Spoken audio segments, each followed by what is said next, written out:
Welcome, dear readers. You're listening to Time to Read, a Winnipeg Public Library podcast book club. We're recording today from the Millennium Library in Winnipeg, Manitoba, Canada, which is within Treaty 1 territory, the traditional lands of the Anishinaabe, Ininew, and Dakota peoples, and in the National Homeland of the Red River Métis. Our drinking water comes from Shoal Lake 40 First Nation in Treaty 3 territory. In this episode, we will be discussing Outline by Rachel Cusk. I'm Dennis from the Idea Mill, and a lot of people tell me stories too. Across the table from me is... I'm Toby. I'm an outreach librarian based out of here at Millennium Library, and I thought Trevor was verbose.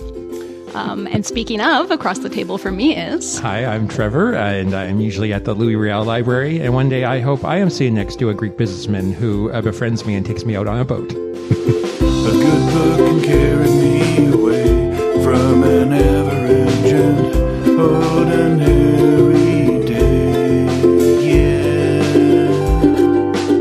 So keep it down, leave me alone, close the doors and turn off the phone, 'cause all I ever really need is a little more time to read. And you, dear readers, we wouldn't do this without you. If you've got comments about what we've read, or maybe some book suggestions, we'd love to hear it. You can find our email address and all our social media outlets by going to wpl-podcast.winnipeg.ca and scrolling to the bottom of the page. Hang around till the end of the episode to enjoy our most invigorating segment, Nerd Words for Word Nerds. Before we proceed, let's check in with the panel. How you guys doing? You know, you always ask that, and I have something to say, but it's not in response to how I am, so I never know what to follow up with. So I got to make it more open-ended. Yes, I think so. I'll answer it. I am feeling excited and great and excited to talk to you two about all things, but particularly what we're going to talk about today. Awesome. Thanks, Trevor. Let's see. I'm going to workshop a different thing. So That's right. So, what do you guys want to talk about? I like that. Better? Yeah. Okay. Yeah. I wanted to talk about, I had stumbled upon this quiz from the New York Times recently, and the headline of it was, leave with a book that will get you to spring. And I love these types of things, so I did it, and it was a very short little quiz. And I was surprised and delighted when my result was this book, Outline by Rachel Cusk. Considering this is a kind of an older book, I was surprised it was on this new quiz. And yeah, it was a few weeks ago that I did this, and I hadn't yet read Outline, but it was next on my to-read pile. So yeah, just an interesting coincidence. It's also weird how one of the questions on the quiz was, are you a Time to Read podcast? Yeah, very weird. The other funny thing about this is when a few months ago when we were selecting books to read, and this one was one of the ones we were throwing around, Dennis and I both said, oh, we have to do this book because this book sounds like the most Tobiest book ever, and we want to hear what Toby has to think. And so we are not alone. We are, the algorithm at the New York Times and us are in sync. Toby was so excited by this quiz that she immediately texted Dennis and I to say that we should take it as well. And we did. And I guess I answered different questions because the book that I got was something called No Exit by Taylor Adams. So I thought, well, what the heck? I'll put it on hold. And there must have been some requests because it only came in a couple of days ago. And you know what? It knows me because this thing is a thrill ride. Just a brief synopsis is that there's a big winter blizzard and this college student is trying to get home for Christmas, but she's stranded at this rest stop high up in the mountains with 4 other people. She suspects, but she's not sure, that one of the vehicles outside, she saw a little girl in there in a cage. And so she thinks, is there like a kidnapping going on? And she's stuck in this thing, in this rest stop until morning when the plows come. And that's all I'm going to say. And that thing is a page turner for sure. I'm almost done it. I only started a couple days ago. So Man, I kind of wish they had recommended that to me. Instead, it recommended You Dreamed of Empire by Alvaro Enrique to me, which is, I guess, a translation. It's described as a hallucinatory, revelatory colonial revenge story that involves conquistadors in Mexico City and Tenochtitlan. And I have not read this one yet, but I have put it on my to-read list just to see how it turns out. You'll have to report back. Yeah, maybe I'll try to report back next month. We'll see. The New York Times seems to know us well. Well, at least Trevor and I will. Yeah. And, see if it goes 3 for 3. Any other things we want to talk about before we dive into the episode proper? Not I. Nope. No? Okay. Well, in that case, Toby's going to tell us about the author, after which Trevor will give us a summary of the book. Okay, Rachel Cusk. She was born in Saskatoon on February 8th, 1967 to British parents. They moved back to Britain in 1974 and settled in Suffolk. She studied English at Oxford and taught English for 10 years at Kingston College. Her first novel, Saving Agnes, was published in 1993 and won the Whitbread First Novel Prize. This was followed by The Country Life, published in 1997, and The Lucky Ones in 2003. In 2001, she published the memoir A Life's Work about her experience of motherhood. The book was very polarizing, as it was not a sappy motherhood propaganda, but a very real, honest portrayal of her experience, which was hard and exhausting. After the publication of A Life's Work, she wrote several more novels, including In the Fold, which was nominated for the Booker, and Arlington Park, which was nominated for the Orange Prize. She also wrote 2 more memoirs, including 2012's Aftermath, which was about her divorce from her second husband, photographer Adrian Clark, with whom she has 2 daughters. Outline was published in 2014. It was critically acclaimed and named one of the New York Times top novels of 2015 and was nominated for the Giller and Governor General's Award. A departure from her more conventional earlier novels, it was described as an experimental work of autobiographical fiction and was celebrated for its radical approach to storytelling. Outline was the first in a trilogy. The second book, Transit, was published in 2016, and the third, Kudos, in 2018. She's written 2 more novels since 2021's Second Place and Parade, which was published in 2024. And she lives in Paris, having left England following Brexit. I was trying to think of some clever pun about exiting and Brexiting, but I just got nothing. Because you didn't have a good enough breakfast? That was a stretch, I know. So I'm going to do a summary, as is my custom, of the novel that we're about to discuss, called Outline. It begins when a woman on a plane who is bound for Athens, she's prodded into conversation by her seatmate, who narrates the history of his failed marriages. And we learn through this conversation that the main character, who's rarely named, I think at one point they say her name is Faye, she's a writer, and she's been invited to teach a creative writing course in Athens for a week. And that her Greek students will all write short stories in English. Chapter 1 is that conversation on the plane. And then there are 9 other chapters throughout the book. Each one focuses on, more or less, on a conversation that she has throughout the week in Athens. And each chapter is its own thing, but there are also connections to previous chapters, and all the conversations deal with things like relationships and trust and tension and art and expression. And there are lots of links between the different chapters. And I would say that that's pretty much it. At the end of the week, she plans to get back on a plane and fly home. Yeah. It's a hard book to summarize, really. So, yeah. On that topic, I found a quotation from a review from the Financial Times that said, Cusk's uncompromising, often brutal intelligence is at full power. So is her technique. I can't think of a book that so powerfully resists summary or review. So I was like, yeah, you're right, Financial Times. It was hard. So yes. But I mean, that is the outline of Outline. Okay, well, how'd you guys find it? You know what I did? I actually made an outline, you guys. you okay. I appreciate that you did that. Yeah. An outline of like the plot points? Well, what I did, if you're interested, is that I maybe not an outline, but like a chapter summary of what each conversation was about. And then I realized the chapter that I called, well, it's not, I didn't call it this, chapter 6, I called it The Students in the Writing Seminar. I actually combined that chapter with the second writing chapter, which was a couple chapters later, because there was like the first one where she gets the students to talk about something they observed on the way to class. And then the second day, their assignment was to write a story that had an animal in it.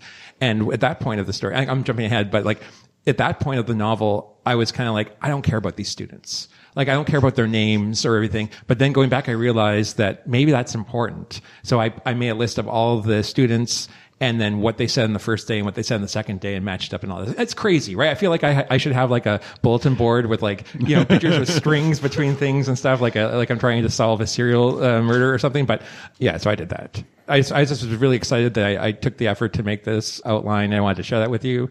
But I don't know if there's anything else I should say at this moment. Did you like it? I mean, it's a tough question. I mean, let him make an outline, so. Yeah. I'll use a line that my mom often uses when she sees a movie or something that she doesn't understand, she'll come out and say, well, that would be a good discussion movie. And so I think this would be a good discussion book. Okay. That's all good. So, but more importantly, I think we should hear what Toby has to say. Don't you think? Like, Oh, wow. That's okay. why we're all tuning in. Lots of pressure here. Did you want me to go first so that we can be like... Sure. Why don't you go first? You can tell us if we're wrong. Yeah, well, I figure this is more up Toby's alley, and so we'll go with me, who this is like the exact opposite of everything I like about books. So I hated it. I despised this book. Strong words. Yeah. This book represents almost everything I dislike about literature. I'm a simple guy. I like fun stories. The book I was reading before this involved people running around dungeons and killing monsters. And I love that. I was so happy reading this book, and I was going along, and it's like, okay, now time to read the book for the podcast. And, okay. And I had to drag myself through it, even though it was a short book. And when I was looking at reviews and comments and analysis of it afterwards, people are talking about how it's like anti-description. Like she doesn't describe a lot of things. She describes them by the absence of description about them, or about what people don't say about things.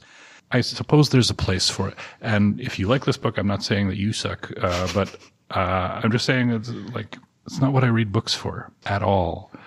It reminds me of when comedians talk about a comedian's comedian. A comedian's comedian is not a person who tells funny jokes that the audience laughs at. A comedian's comedian is someone who defies the expectations of comedy by telling anti-jokes and things that normal people don't find funny, but the comedians do because they know what you expect them to do.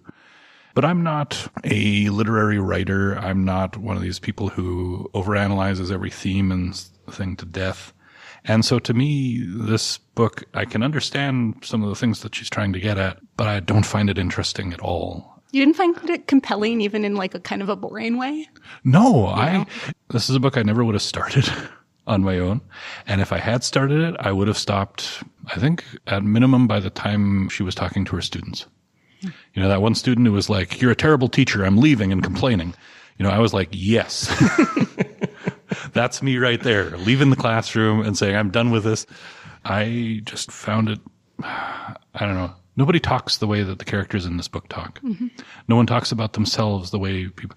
I said in my intro that people tell me stories. People do tell me stories all the time about their lives. I've worked with the public for over 30 years. I've heard a lot of people's stories. No one talks about themselves the way the people in this book talk about themselves. Ever. It's an intellectual exercise. And again, that can have value. But it's not for me at all. But I'll still try to talk it in good faith. Sorry, guys. No. And it's fine to be exposed to it too. I'm not like mad that I had to read it. It's just that it's an example of what I don't like in a book. Okay. Well, I will be the outlier here and say that I liked it. I didn't love it, but I liked it. It's not a book that, you would describe as fun or like a pleasure to read. But it's so interesting, just the way its form is and how it has no plot and how it's, like I said, it's boring, but at the same time it's compelling and it kind of resembles real life, but also not. And how it has like a lot of wisdom, but also it's very mundane. Like I like those contradictions that are within it. I do get your points though. Like this is like a book that I think academics would love, that like my little English student heart salivates over. It's a book that like your smartest friend would push into your hands, but it's definitely much more a me book than a you two book. That's okay. We've made you read Stephen King, so. That's true. I feel like any book that you have to read more than once to get the value out of, for most people, is not worth it.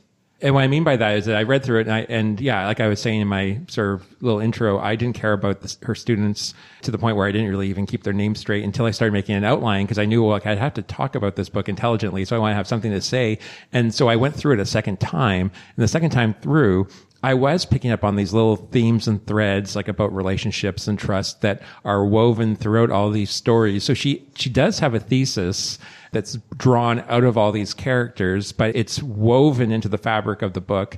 And like you said, Toby, there are moments where it's like mundane conversation, but then there'll be like this real like pearl of wisdom about like, a universal truth about being human or being in a relationship that you're just like, oh yeah. And, if I was really prepared, I would have been jotting down these little kind of gems throughout the book, and which was kind of fun. I mean, I did like the idea too that the author, we don't really get to know too much about her.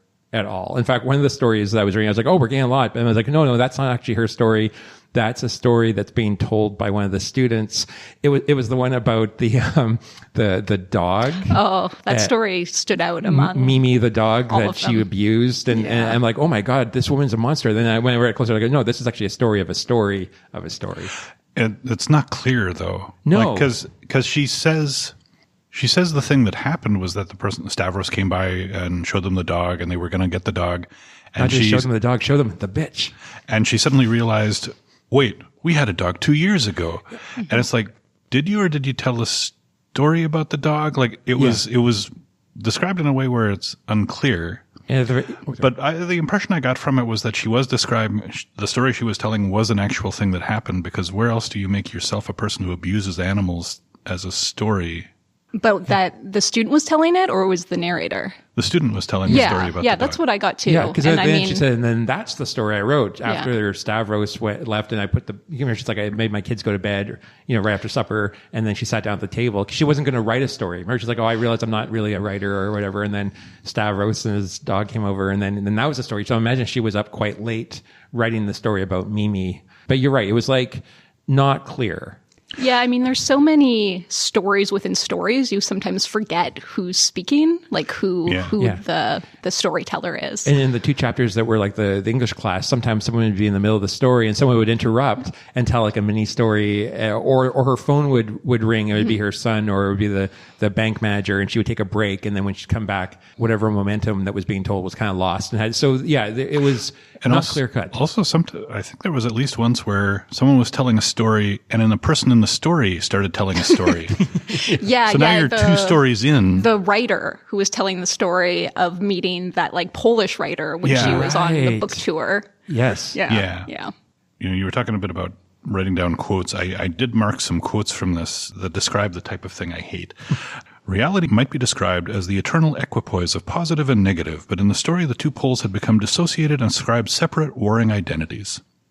See, that's bullshit. Yeah, I can even get behind that. That's pretty pretentious. And the thing was full of it. Spending time with Olga, she said, certain things came to light for me, as objects underwater come to light when the water drains away. What? Knock that off. And I've got like a half dozen different quotes like that in here that are all the same type of thing, where it's just, I'm smart and I'm going to turn a phrase. Sorry? Word salad is, I think you've said in the past. Yeah. It's written in a way that's supposed to be meaningful, but they're like deepities. You know what I mean by deepity? I think so. Yeah. It's a phrase that sounds wise, but it doesn't really say anything. It's like when you invert stuff, and she does a lot of inversion in this book, and inversion is the easy way to sound like a guru. Is that like the Yoda I was going to say, speak? talking backwards? Yeah.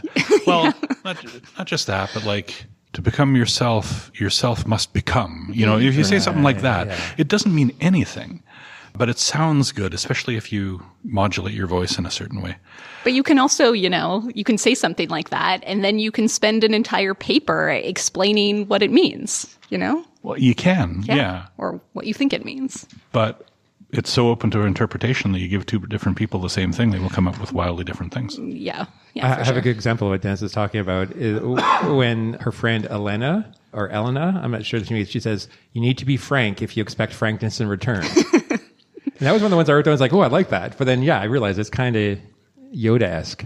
Yeah. I like this idea in the book where it's basically saying that you're defined by other people, like how you see the world, how you observe things creates an outline, as it were, of who you are. Because, as we know, there's very little about the narrator in this book. We don't even get really physical descriptions of her. We find out information about her, but it's very offhand. And it's an interesting idea how we're defined by the people we interact with and the way we pay attention to things. Because, you can't see yourself ultimately. Other people see you. Yeah. And that's one of I think the through lines in all of the sort of the chapters is how someone defines themselves with who they're with. Like I'm thinking, for example, the chapter that isn't really a conversation, but it's the chapter where she goes to the apartment that she's renting for the week, and she is trying to get a sense of the woman that owns it. And it's maddening because there isn't really anything in the apartment that she can kind of point to that gives her any sense. It seems like it's been just like almost staged by a realtor or something, and that nothing looks quite lived in or used. Everything that's on the shelf is placed there to look like it would be there for a photograph. Even the model ship on the wall had fake wind blowing in its sails and stuff. And again, a couple of times she's like, and then I didn't look in those closets. I'm like, yeah, you did. Why wouldn't she tell us though? I know. Well, exactly. Right. Like, I mean, well, part of the through lines in the story is that the stories we tell about ourselves to other people, we pick and choose the details that we tell them. Mm-hmm. And so how accurate are the stories, and how are they received? And there's that one point that what's the word I'm looking for? It's about when she gets the story from the guy on the airplane and she thinks, oh, I think he's not telling me everything. He's casting his ex-wife in this unfavorable light, but maybe it's not as bad as all of that. Yeah, that's that equipoise line I was quoting. Yeah, but like she never does that again, all the other stories she just accepts. And I thought that first chapter, because that's like the reader's introduction to this whole like weird structure. Two things I thought was, how long is this flight from London to Athens? Because this conversation seems super long. And secondly, I was like, who does that? Like after someone tells his life story, you say, you know what? I don't think it's very believable. Like Did you say that out loud or did she think it? Because he smiled and he said, oh yeah, you could be right. Oh yeah. Was your son like, really locked Boy, in the that crypts? guy's much nicer than I would be. But I guess, she said something like exactly what you said, Toby. Like, oh yeah, I don't quite believe the second wife story because you didn't flesh it out and stuff. Like as if she was critiquing it, like as if it were a novel. I think part of the thing, like this book is very meta. Mm-hmm. As you're saying, like she's trying to figure out something about the person who owns that apartment from looking at the apartment, but there's not enough there. In the same way that you can't figure out much about the narrator because there's not much there. And she talks at one point about how she's gotten over the idea of like snobby literary novels while writing a snobby literary novel. And there's another one of those in there too, where she is referring to something. She's had multiple marriages that have ended in divorce. And so is the narrator. And so have like half the characters. She's constantly referring to things in the book that are also in the book. Mm-hmm. And it kind of comes full circle in the last chapter, because the last chapter's conversation is with the next week's writer, who arrives a bit early and takes her to the farm, and it's like night and day. She's kind of this brass, messy, loud person that eating honey right out of a jar. And well, she got mugged, Trevor. Well, that's true. She got and talks about how the problem with translation in different languages. And I thought it was interesting too, the parallels, because in the first chapter the narrator talks to this Greek businessman, and then he keeps coming back throughout the story like a bad penny. That was unexpected. I thought each chapter would be like a different conversation. I'm like, this guy again and again, and then the last one he's texting her and stuff. But in contrast, the second author who comes in also strikes up a conversation with her seatmate, with a diplomat. And she says something that kind of offends him about, oh, maybe you can't learn Greek because your family isn't with you. And he's like, well, no, it's just because it's not a useful language for diplomats. We all speak English. And they didn't talk for the rest of the flight. So I just kind of thought, well, that's like kind of interesting if you want to compare and contrast, which I did because I had an outline. Mm-hmm. The outline came in handy. Yeah. We were talking about the dog story earlier, which is something that really stood out to me in this book. But for you, were there any other like characters or stories that really stood out? I couldn't figure out why she kept going and talking to that neighbor on the plane. To get on his boat. Yeah, okay, but the first time she's on the boat with the guy, she doesn't really like the experience that much. He's off. He's a bit creepy. And then she's like, you know what? I'm going to get on a boat with this guy again. And then he makes a pass at her and tries to kiss her. Yeah, I saw that coming. Well, yeah, I mean, there's that show, It's Always Sunny in Philadelphia. There's a whole famous scene where a guy's talking about how he likes to take women out on a boat and then, have sex with them because they always say yes, because they don't want to say no because of the implication. Because you're alone on a boat with a guy. Okay. And he's asking for something. And if you say no, what's he going to do? You're in a very vulnerable position. Okay. On the show, they kind of made a joke of it, but also like, what are you saying? Because he never says what the threat is. But that's the threat in her situation. He makes a pass at her. she's telling him afterwards, like, no, and then takes a swim or whatever. And he's playing with a knife, I'm sitting there thinking, okay, why did you get on a boat with this guy? Like, honestly, after that first time on the boat, why would you get on the boat with this guy? But that's taking it as a realistic story, right? But there was definite tension in that scene. There was even tension in the first boat scene. And I felt so relieved when they pulled up next to that other boat with a family, because I kept thinking, like, at least there's going to be witnesses if this guy is like a nut. And I mean, if we're learning about this character through the things she does and the people she talks to and the situation she puts herself in, I mean, wouldn't this be like, oh, I think she's maybe a little self-destructive? She did describe herself at one point as being passive and embracing passivity. Like, she didn't want to direct her life somehow. And so she just took things as they came and went with them. And it's like, okay, that's a choice. I mean, it fits in with her just letting everyone just tell stories to her. I mean, she's like a filter. And I mean, you were saying how everyone kind of talks the same and no one talks like this in real life. But I think, it's all being filtered through her, right? Yeah. It's clear that one of the choices the author made was that there wasn't really any evaluation of the stories, aside from that one time saying your story sounds like it's kind of biased. But the rest of the time, it's just the stories are just there and there's no judgment. So when that one student, Penelope, I think it was, tells the story about the dog, the only comment is from another student saying, I think you got the wrong dog. I got a pug and they were fine. It's like, that's what you got out of that story, dude? And the rest of the stories, there's just no comment on them, no evaluation of them in any sense. So it's entirely left to you as a reader to feel the different things you feel about the stories, which, I mean, fine. Again, that's a choice. It's deliberate, but also annoying. There should have been some reaction to the dog story. The reaction was from us. Yeah. Yeah. Toby, you're asking, was there any stories that really made an impact? And for me, it was a short little moment where the author was talking about her two sons. Throwing the thing off the high chair? Well, that one? That part. Okay. I think it was part of that, but it was where she was talking about the two sons growing up as brothers and both having a shared imaginative experience. And she described it like playing in the same river, and then one, stopped believing, and the river dried up. It just was so poignant, and again, maybe it was a little too hoity-toity for Dennis, but I just there's something very beautiful about that. There was something beautiful about the idea of the shared experience that then was over, and and comparing it to like a natural function, like this was something that was going to happen. It was nature. It was a river drying up, and yet it was inevitable, but still very sad. And these two boys grow up and go their separate ways. Yeah, and again, it was only maybe 3 or 4 lines. But that little moment, stuck out for me. Yeah. So aside from the dog, was there anything else that really stuck out for you?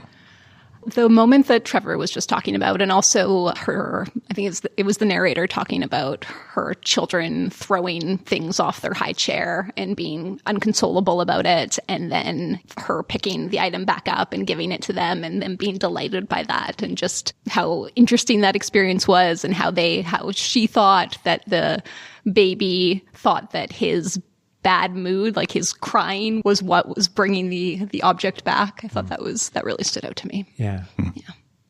Were there any of the conversations or characters that the author met throughout the week that you just really didn't like? Ryan. The Irish. Yeah, the writer the guy who was all like very smarmy and like super obsessed with fitness and was like ogling the waitress and is like, it's okay, my wife does it too. Yeah. Yeah, that guy. I didn't like him either. Yeah. I think that was the guy who made the comment about you should have got a pug.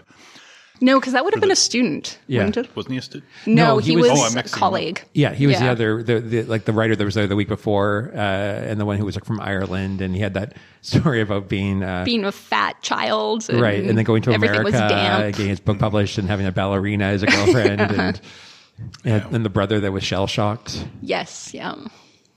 Again, see the parallel brothers. See, I'm finding things all over the place that tie together. I mean, that was a different conversation about two brothers going different ways. Ties in maybe with the own author. Again, I could do this all day, like Captain America said. What do you think this novel says about marriage? Given how few of them worked out in this novel? Yeah. Well, it makes me think that the author doesn't have a good experience of marriage. Because, were there any successful marriages mentioned in the book? I don't think so. I can't think of a single one. I mean, Ryan was married, and it seemed they had an understanding or whatever, but I wouldn't say that was great. Like the fact that, he's okay with his wife. It wasn't so far as like an open marriage, but it just seemed like, and we're only getting it from his side. I wonder what his wife thinks about him doing all these things, and I can't think of it seemed like everyone, and again, this is one of the through lines, had broken relationships, failed marriages, and estranged children. A lot of them, I kept kind of thinking about, this person is in America and they're not talking to me. And even that friend of hers, the writer that's tried to start a publishing house and then failed, that kind of very thin cartoon looking guy. And he told that really great story about taking his kids on a road trip after he was divorced, and they were stuck at that little roadside inn. It was raining and all the Girl Guides were there. But then on the way home, the daughter saw the sign for this walk, and they took this beautiful walk all through this valley that came to a monastery. And so I was thinking, oh, this is great. But then at the end of that, he's like, yeah, now she lives in the States and I never see her. Also, in that scene, he called his ex when they got to that hotel with the Girl Guides for like commiseration. And she was like, deal with it. Like, this is not my problem. This is your problem now. Yeah. And that is another parallel to the Greek businessman who kept trying to call his ex-wife when they first split up, and she would have nothing to do with him because she was with the skier and stuff too. So I felt like all of the characters didn't really have any insight into their own role in their problems. They're all talking about these things and about all these things that went wrong, but it's kind of clear from the way the story is told that the storyteller is the author of their own problem as well as the story, but they don't seem to recognize it and don't address it and just repeat their mistakes again. Like her neighbor from the plane, with his multiple marriages, and he can't understand it. And now he's hitting on this person he happened to be sitting next to. Like, didn't take very long for him to start doing that. And he doesn't, and he clearly wasn't reading her well to make the pass, but he has no insight into that. I think marriage in this book is like the big theme where, you are only observed, or you're the culmination of, other people and how other people see you. It's a similar thing. You're defined by the other person that you're with. And it's like, I think they call it like a shared vision. Your spouse is your reflection, and you have to have those same values and those same ideas for it to be successful. But then when you split, I don't know where I'm going with this. No, I think that's a good point. I'm not sure the book knew where I was going with them either. But you're right. That ties into chapter 10 and the new writer and her story about how her marriage broke up and she lost all that weight. And then she went out for lunch with her ex-husband, and he knew exactly how to order and everything was perfect, but she could only just pick it as side salad. And afterwards she went and ate 4 donuts, remember, in the street. Like, but people are saying, oh, you look so good. You look so different. But she only felt it as an absence of what she was, even though outwards, maybe she was looking better because she had lost weight or whatever it was, but she didn't see that. She was defining herself by what wasn't there, which was her husband, who I can't remember. There's so many failed marriages in this book. I can't remember exactly the circumstances around that one, but it was, I can't remember. Yeah, they all kind of blend together for me. Blend together, but it felt like she was still kind of pining for him. Mm-hmm. All of the people telling stories were pining for something they'd lost. And again, they didn't recognize their part in the loss, and so didn't recognize any way to address it, really, aside from just experiencing it. Is this conversation changing either of your minds about your feelings towards this book? Oh, no. Okay. There's a distinction between, like Trevor was saying, a discussion book versus like a book I actually want to read. Mm-hmm. There can be worthwhile themes in many things, even if I don't like the way that they were presented. I don't look for books that make it hard to enjoy them or to experience them.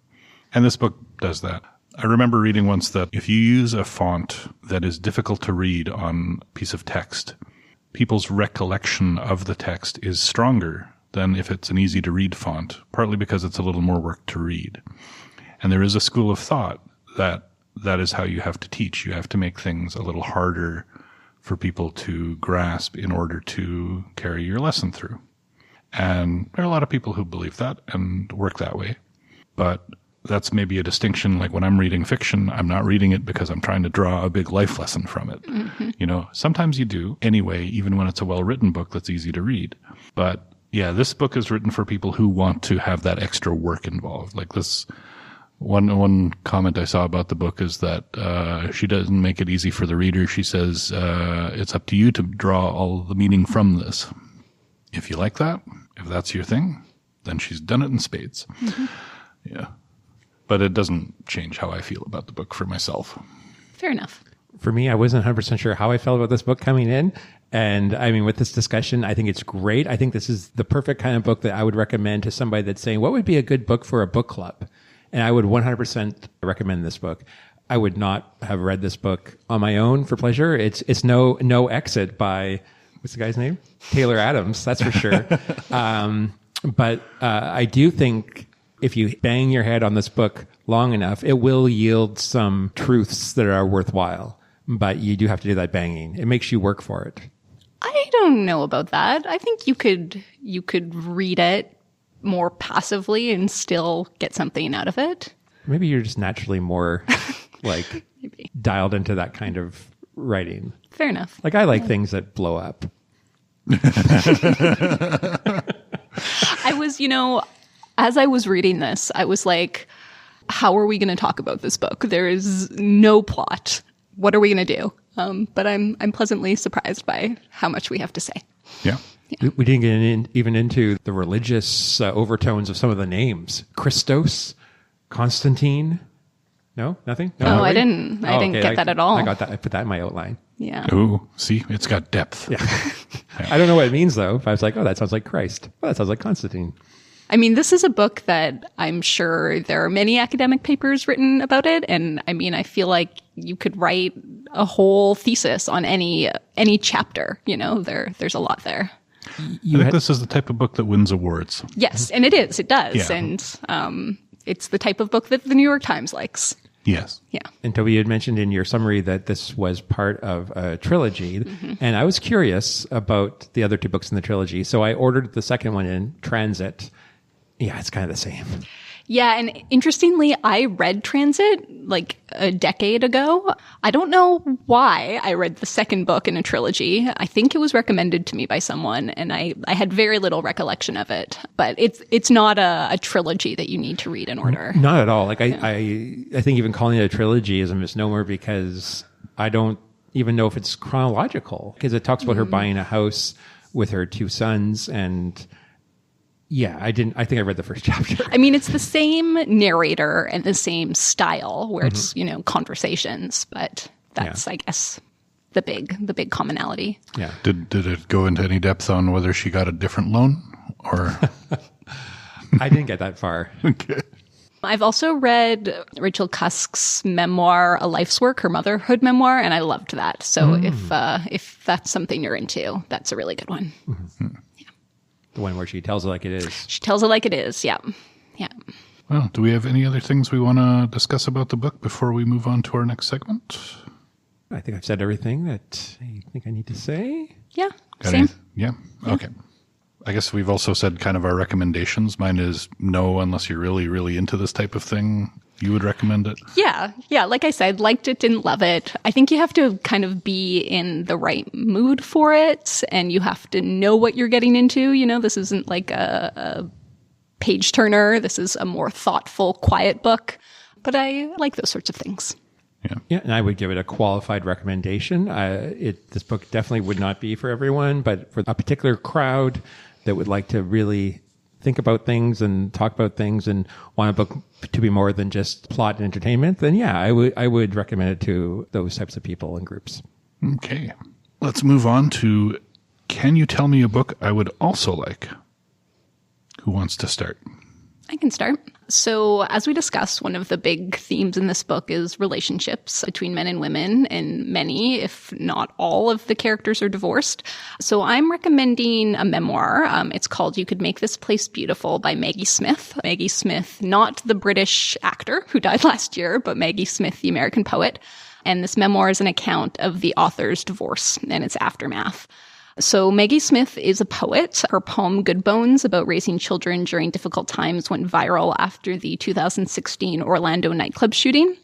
And this memoir is from 2023. And while it's primarily about the dissolution of her marriage, it's also about family and work and the patriarchy and what it means to be a woman in the world. And Maggie Smith, as I said, she's a poet. And so, she has a way with language and words. And she writes just these very beautiful sentences.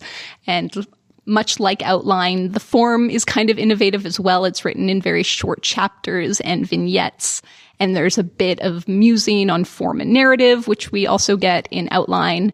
But because it's composed of these very short chunks of text, it's a fast read. And I really enjoyed it. So that is You Could Make This Place Beautiful by Maggie Smith. Mm-hmm. My selection this month is sort of based on the New York Times, if you want something to escape winter. My pick is a play that was then turned into a movie. So I'm talking about Shirley Valentine, which was a 1989 movie. And it was about a woman, the titular Shirley Valentine. She is a British woman, a mom, a wife who's kind of in a indifferent marriage. Her kids are grown, don't really seem to have much need for her. She feels kind of like at loose ends. And a friend of hers who is much more outgoing and seemed to have like the more spontaneous, won a trip for two to Greece. And she convinces Shirley to go along with her. And as soon as they land in Greece, her friend takes up with somebody and goes off. So she's kind of left alone in Greece for however long the vacation was, a week or 2 weeks. And it's just about her adventures in Greece. She meets up with this restaurant owner, Costa, and the two of them hit it off. And he has a boat. They go out in a boat. And there's lots of beautiful... Does he put the moves on her in the boat? He does. Even though, okay, spoilers. There's some things happen. But it's all consensual. It's not creepy like Dennis's It's Sunny in Philadelphia. It's very consensual. And it's beautifully shot. It's funny. Shirley Valentine. Nice. So I struggled to come up with a recommendation for this one, but I thought if you want something that's kind of literary and touches a bit on relationships and the way we connect to each other, it's a book that we've read previously on the podcast, and that's French Exit by Patrick DeWitt. I found the eccentricities in DeWitt's writing more charming than in Cusk's writing. The characters are a bit oddball. The basic storyline is that a mother and her son, who are running out of money after a lifetime of privilege and wealth, escape their creditors and head overseas to Paris and encounter a bunch of interesting people, have conversations, and make new connections. And I know Trevor doesn't like the ending. Anyways, it's an interesting book that you can draw a lot of things and interpret in many ways if you wish. But I found it much more enjoyable just as a novel to read through. French Exit by Patrick DeWitt. And now, for everyone's favorite segment, no exceptions, Nerd Words for Word Nerds, where we pass along a few words or phrases that we thought you might enjoy. Who would like to start with their word?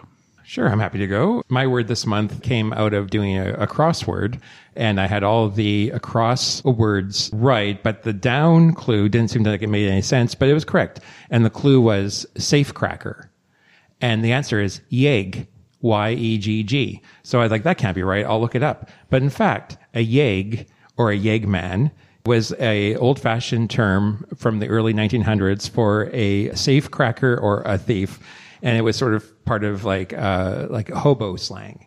So they were particularly yeggs were found along rail lines, and their whole thing was breaking into things in the country because they thought they wouldn't be as well protected. They would break into safes, in country towns. They would also break into railway cars or supply sheds. And they're not to be confused with a flopper, who is somebody who would actually rob sleeping people in train stations or parks or other public areas. So, YEGG.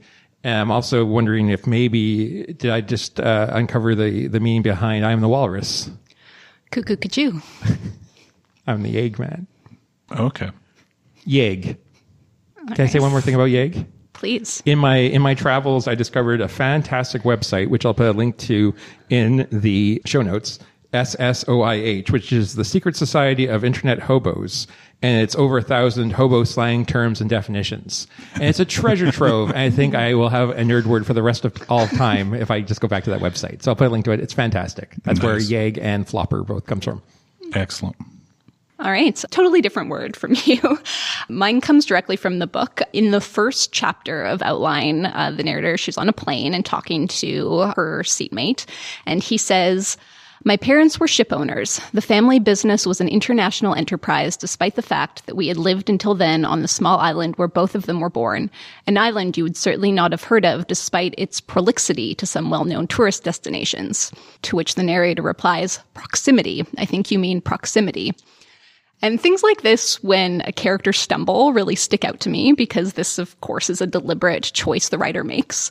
So I had to look up prolixity, which is actually a word. It's from the adjective prolix, which Merriam-Webster defines as unduly prolonged or drawn out, or marked by or using an excess of words. So prolixity is the state or quality of being unnecessarily or tediously wordy, or a tendency to speak or write at great or tedious length. And this just seems like a little bit of a joke in the text, especially appearing where it does in the first chapters. It's a word that it could describe many, if not all, of the characters. So I thought that was interesting. And there is a similar thing that happens near the end of the book where I think it's the same character says solicitude instead of solitude. And you can look that up on your own if you're interested in that one. But yeah, just little kind of like Easter eggs. I'm delighted by your word this month, Toby, because when I was in university, I got a term paper back and written on it in red, "too prolix." It said, and in brackets, it said, "look it up." So I come by it honestly. That's a good connection there. I was having trouble thinking of a word for this month, so I asked my coworker, Brittany, if she'd heard any interesting words recently. And she replied with nomenclature. So that's my word. Merriam-Webster gives a few definitions for nomenclature. Name or designation, the act or process or an instance of naming, a system or set of terms or symbols, especially in a particular science, discipline, or art, or kind of that last one emphasized there is an international system of standardized New Latin names used in biology for kinds and groups of kinds of animals and plants. So all of those, basically anything relating to names and naming, is nomenclature. The term comes to English from the Latin word nomenclatura, which means assigning of names to things, from nomen, which means name, and clatus is the past participle of calere, to announce or proclaim. And the Latin word is based on an earlier word, nomenclator, who was a slave tasked with telling his master the names of clients and others encountered publicly. Anyway, I think I first encountered the word nomenclature back in the 90s in a dragon magazine. It was like a Dungeons & Dragons magazine where they were talking about the nomenclature of pole arms, a certain type of weapon. There is a song called Nomenclature by the CD Seeds, which they're an interesting little folk electronic type group. And I just like the sound of it. Nomenclature. And unfortunately, that's all the time we have for this month. Thank you so much for joining us, dear readers.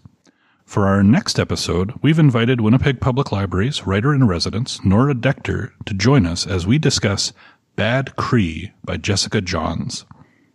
When Mackenzie wakes up with a severed crow's head in her hands, she panics. Only moments earlier, she had been fending off masses of birds in a snow-covered forest. In bed, when she blinks, the head disappears. Night after night, Mackenzie's dreams return her to a memory from before her sister Sabrina's untimely death. A weekend at the family's lakefront campsite, long obscured by a fog of guilt. But when the waking world starts closing in too, a murder of crows stalks her every move around the city, she wakes up from a dream of drowning, throwing up water, and gets threatening text messages from someone claiming to be Sabrina, Mackenzie knows this is more than she can handle alone. Traveling north to her rural hometown in Alberta, she finds her family still steeped in the same grief that she ran away to Vancouver to escape. They welcome her back, but their shaky reunion only seems to intensify her dreams and make them more dangerous. What really happened that night at the lake, and what did it have to do with Sabrina's death? Only a bad Cree would put their family at risk, but what if whatever has been calling Mackenzie home was already inside? Have comments or book suggestions for us? Send us an email. You can also find all our contact info at the bottom of the page at wpl-podcast.winnipeg.ca. You can find all our past episodes there too. If you haven't already, subscribe to Time to Read on your favorite podcasting service. Maybe leave us a review. Tell your book-loving friends about us too. And until next time, make sure you find Time to Read.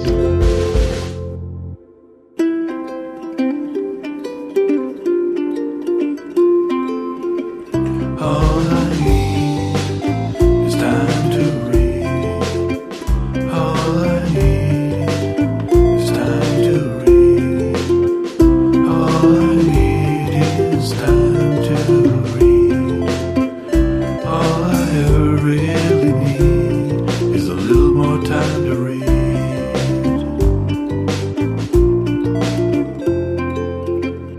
Looking forward to it. Horror. Oh, I'm nervous and apprehensive. Really? I don't like horror. I mean, we read, what was it, Lovecraft Country a long time ago, which wasn't that scary, so it was okay. So hopefully There was also that Sherry Demeline That's novel. what I'm thinking Yeah, of. I don't think that's classified as horror. It's got a monster in it. Yeah, I It didn't find that definitely- one scary. It felt, if it's not horror, it definitely felt like horror. Like Okay. it was giving me Stephen King vibes for sure.